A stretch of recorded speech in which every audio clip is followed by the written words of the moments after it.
This video sponsor by பைமோட் app. பைமோட் ஆப்பை பற்றி நீங்கள் தெரிஞ்சிக்க டிஸ்கிரிப்ஷனில் லிங்கை கொடுத்துருக்கேன், மறக்காமல் பாருங்கள். துடிக்கும் மனிதன், அவனை பார்த்தால் உனக்கு சோர்வு போய்விடும்.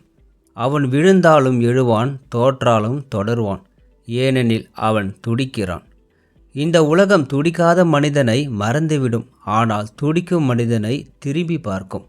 இந்த கதைகள் உனக்காக, இந்த உண்மைகள் உனது உள்ளத்திற்காக. இது நம் வாழ்வில் பலர் கனவுகள் காண்கிறோம், ஆனால் அதற்காக துடிக்கிறோமா? இரவுகள் தூங்காமல் பாடுபடுகிறோமா? வாழ்க்கையில் வெற்றி என்பது ஒரு கிராமத்து கிழவனுக்கு முதல் முறையாக பேருந்தில் ஏறுவது போல பயம் கலந்த ஆர்வம். ஆனால் பயத்தை மீறி துடித்தால் மட்டுமே அந்த பயணம் தொடங்கும். நாம் பல நேரங்களில் நாளை ஆரம்பிக்கலாம் என்கிறோம், ஆனால் நாளை என்பது ஒரு மாயை. துடிப்பு என்பது இப்பொழுதே ஆரம்பிக்க வேண்டும்.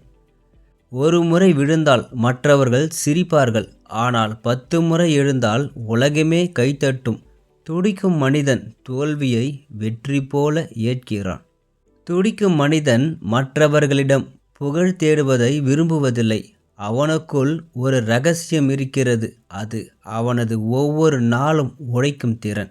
வெற்றிக்காக அவன் என்னை சந்திக்க வேண்டும் என்று சொல்வதில்லை, வெற்றிதான் அவனை தேடி வருகிறது. உண்மை நிகழ்வு. மொபைல் சர்வீஸ் செய்த முகில் 18 வயதில் பள்ளி முடிக்காமல் வெளியேறினான். தினமும் 15 மணி நேரம் பயிற்சி, யாரும் பாராட்டவில்லை. ஆனால் 6 ஆண்டுகளுக்கு பிறகு தனது அனுபவங்களை வைத்து ஸ்டார்ட் அப் தொடங்கினான். இன்று முன்னணி யூடியூபர், மொபைல் ரிப்பேர் அகாடமி நிறுவியாளர். தன்னை மறந்து துடித்தான், உலகமே அவனை பார்க்க ஆரம்பித்தது. தொழில் செய்வது என்பது பணத்திற்காக மட்டுமல்ல, ஒரு நோக்கத்திற்காக துடிப்பதுதான் உண்மையான தொழில்.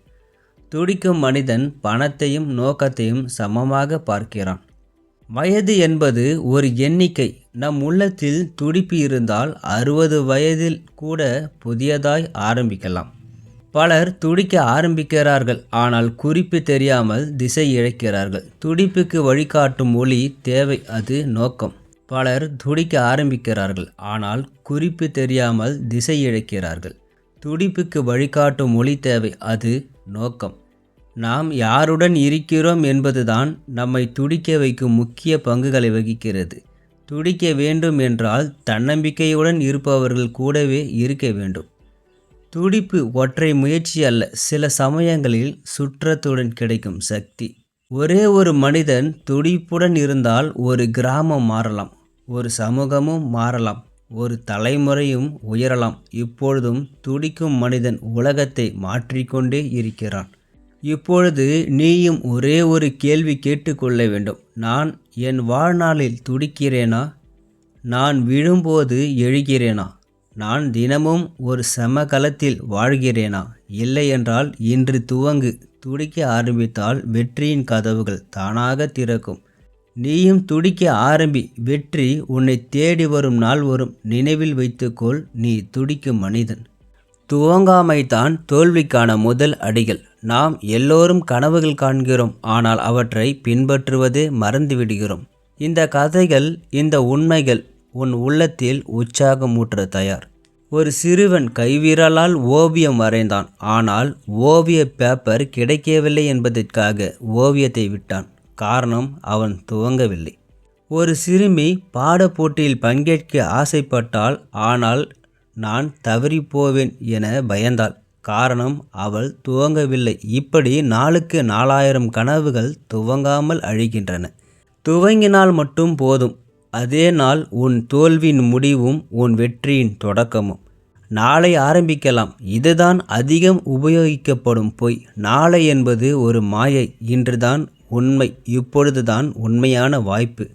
உன் திறமை எத்தனை இருந்தாலும், உன் கனவுகள் எவ்வளவு வலிமையானதாய் இருந்தாலும், நீ துவங்காமல் இருந்தால் உலகம் உன்னை கவனிக்காது.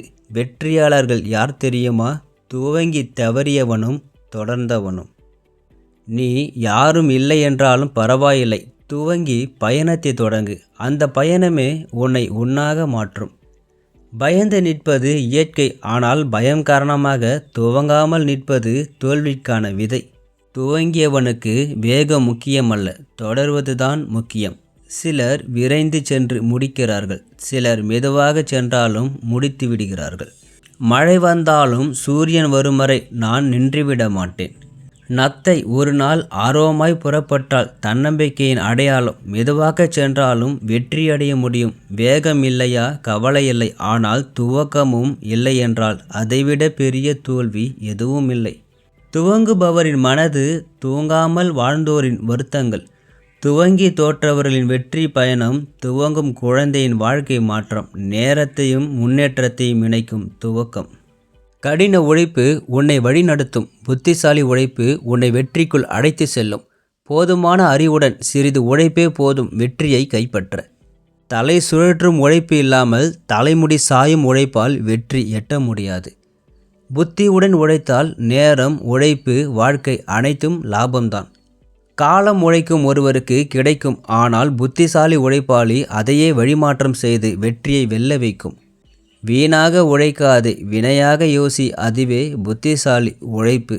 வெற்றிக்கு வழி இரண்டும் தான். உழைப்பு ப்ளஸ் அறிவு. இரண்டையும் இணைத்தால் எல்லாம் சாத்தியம். பணியும் செய், யோசித்து பணியும் செய். அதுதான் புத்திசாலித்தனமான உழைப்பு. உழைப்பும் உழைப்பை தவறாக செய்யாமல் கற்றுக்கொள்வதும் வெற்றியின் இரு கண்கள். நீ அதிகமாக உழைக்க வேண்டாம், ஆழமாக யோசித்து உழை. முடிவு வித்தியாசமாக இருக்கும். வழி தெரியாமல் ஓடும் ஒட்டக சவாரிக்கு பதில் காம்பசுவுடன் நடக்கும் பயணமே வெற்றிக்கானது. உழை, ஆனால் முதலில் யோசி. யோசனை இல்லாமல் உழைப்பு வெறும் கலரின் வழி மாதிரி. அதிக நேரம் உழைக்க வேண்டியதில்லை. சரியான நேரத்தில் சரியான வேலை செய்தால் போதும். வெற்றி என்பது அதிகம் உழைத்தவருக்கு கிடைக்குமில்லை, சிரமத்தை சிந்தனையால் சாதனையாக்குவோருக்கு கிடைக்கும். உண்மையான புத்திசாலி வேலை செய்யும் முறை பற்றி யோசிப்பவனே. காயப்படாமல் வெற்றி பெற முடியும் புத்திசாலியாக செயல்பட்டால். புத்திசாலித்தனமான உழைப்பு என்பது குறைந்த உழைப்பில் பெரிய முடிவுகளை கொடுப்பது. நேரத்தை வென்றால்தான் வாழ்க்கையில் ஜெயிக்க முடியும். புத்திசாலி உழைப்பு நேரத்தின் நண்பன். கட்டாயமாக உழை, ஆனால் வெறும் பயமில்லாமல் பயனுள்ள வகையில் உழை. வெற்றி பெறும் முன் உன் உழைப்புக்கு திசையை கொடு. அதுதான் புத்திசாலித்தனம். நீ உழைக்கிறாய், ஆனால் உழைப்பும் வழியும் தவறாமல் இருக்கும்போது தான் உன்னில் மேடை எழும். ஒரு வேலைக்கு 10 மணி நேரம் செலவழிக்கிறாயா? புத்திசாலி அதை 3 மணி நேரத்தில் முடிப்பான், பிழையின்றி. உழைக்கும் தைரியம் இருந்தால் ஒரு பாதை தெரியும். புத்திசாலி உழைக்கும் தைரியம் இருந்தால் புதிய பாதை தோன்றும். உழைக்காமல் வெற்றி இல்லை, ஆனால் புத்திசாலியாக உழைக்கவில்லை என்றால் வெற்றிக்கு நேரம் தேவைப்படும். புத்திசாலி உழைப்பாளர் வியர்வையை விட யோசனையை அதிகம் பயன்படுத்துவான். புத்தி இல்லாமல் உழைத்தால் நன்மை குறைவு, புத்தியுடன் உழைத்தால் ஆறுதல் அதிகம். உழைக்கிறோம் என்பதே பெருமை அல்ல, பயனுள்ளதாக உழைக்கிறோமா என்பதே முக்கியம். காலத்தை வெல்ல நினைத்தால் துரிதமாக அல்ல, துல்லியமாக செயல்படு. ஒரு சிறு கதையுடன் இந்த வீடியோவை முடித்து கொள்ளலாம். ஒரு காலத்தில் 2 தொழிலாளிகள் ஒரு மலை சரிவில் உள்ள மரங்களை வெட்டும் வேலைக்கு அனுப்பப்பட்டார்கள். ஒருவர் பெயர் விசு, இன்னொரு பெயர் ரகு. விசு தினமும் அதிக நேரம் உழைத்தான். காலை 6 மணி முதல் இரவு 8 மணி வரை உடல் வலிக்க உழைத்தான். ரகு காலை 8க்கு வந்தான், இரவு 5க்கு சென்று விட்டான். இடையில் ஓய்வும் எடுத்தான். விசு சிந்தித்தான், இவன் எனக்கெல்லாம் சமமாக சம்பளம் வாங்குகிறான், ஆனால் உழைப்பே இல்லையே. ஒரு வாரம் கழித்து வனத்துறையினர் ப்ரொடக்டிவிட்டி பற்றி தெரிவித்தார்கள். அதில் ரகு வெட்டிய மரங்களே அதிகம் இருந்தன. விசு அதிர்ச்சி. விசு, நீ வேலைக்கும் தாமதமாக வர, சீக்கிரம் போயிடுற, அப்புறம் எப்படி உன் பணிக்குத்தான் சித்தி வருது?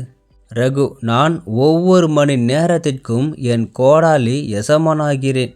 நீ மட்டும் வெட்டி கொண்டே இருந்தாய், ஆனால் நுனி மங்கி போனது. உன் உழைப்பு வீணானது.